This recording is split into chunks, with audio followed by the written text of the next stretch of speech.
Everyone, स्वागत है आप सभी का हमारे YouTube चैनल निधि पाठशाला में। आइए समझते हैं जो विश्व की प्रमुख झीलें हैं और जो महत्वपूर्ण झीलें हैं उनके बारे में। तो चलिए स्टार्ट करते हैं हम आज का वीडियो। सबसे पहले हम देखते हैं जो कैस्पियन सागर झील है उसकी क्या क्या विशेषताएं हैं उनके बारे में जान लेते हैं। तो आपके एग्जाम में बहुत ज़्यादा क्वेश्चन आते हैं कैस्पियन सागर झील से, तो हमें याद रखनी है कि कैस्पियन सागर झील की क्या क्या विशेषताएँ हैं।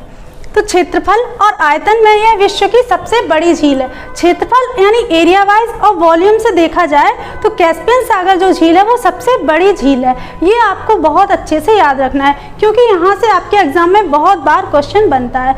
अब नेक्स्ट पॉइंट देखते हैं, विश्व की सबसे बड़ी खारे पानी की झील भी है। यानी अगर क्वेश्चन आए कि विश्व की सबसे बड़ी खारे पानी की झील कौन सी है तो हमारा आंसर हो जाएगा कैस्पियन सागर झील।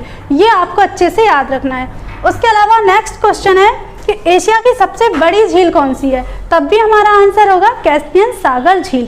तो ये हमारे कैस्पियन सागर झील की कुछ विशेषताएं हैं। अब आगे देखते हैं नेक्स्ट पॉइंट, जो कैस्पियन सागर झील है 5 देशों से इसकी सीमा लगती है। ये आपके एग्जाम में पूछा जा चुका है तो आपको बहुत अच्छे से याद रखना है वो कौन कौन से 5 देश हैं जिससे कैस्पियन सागर झील की सीमा लगती है। तो हमें याद रखना है रूस है, कजाकिस्तान है, तुर्कमेनिस्तान है, अजरबैजान है और ईरान है। तो ये हमारे 5 देश हैं जिनसे हमारे कैस्पियन सागर झील की सीमा लगती है। ये आपको अच्छे से याद रखना है। अब हम देखते हैं नेक्स्ट झील है जो बैकाल झील है, उसकी कुछ विशेषताएं देख लेते हैं।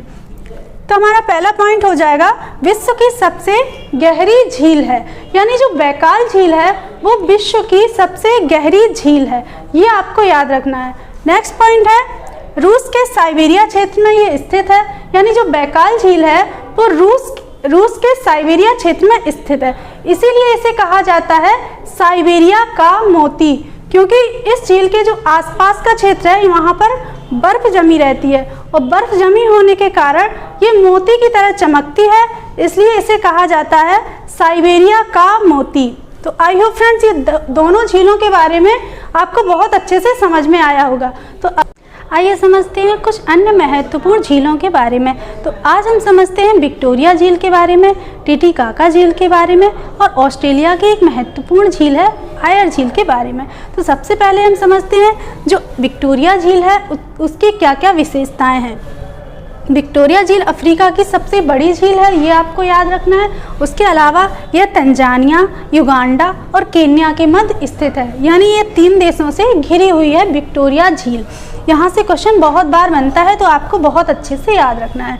तो नेक्स्ट है हमारी टिटिकाका झील। जो टिटिकाका झील है वो दक्षिण अमेरिका की झील है और ये पेरू और बोलीविया की सीमा पर स्थित है। यानी ये 2 देशों के बीच स्थित है।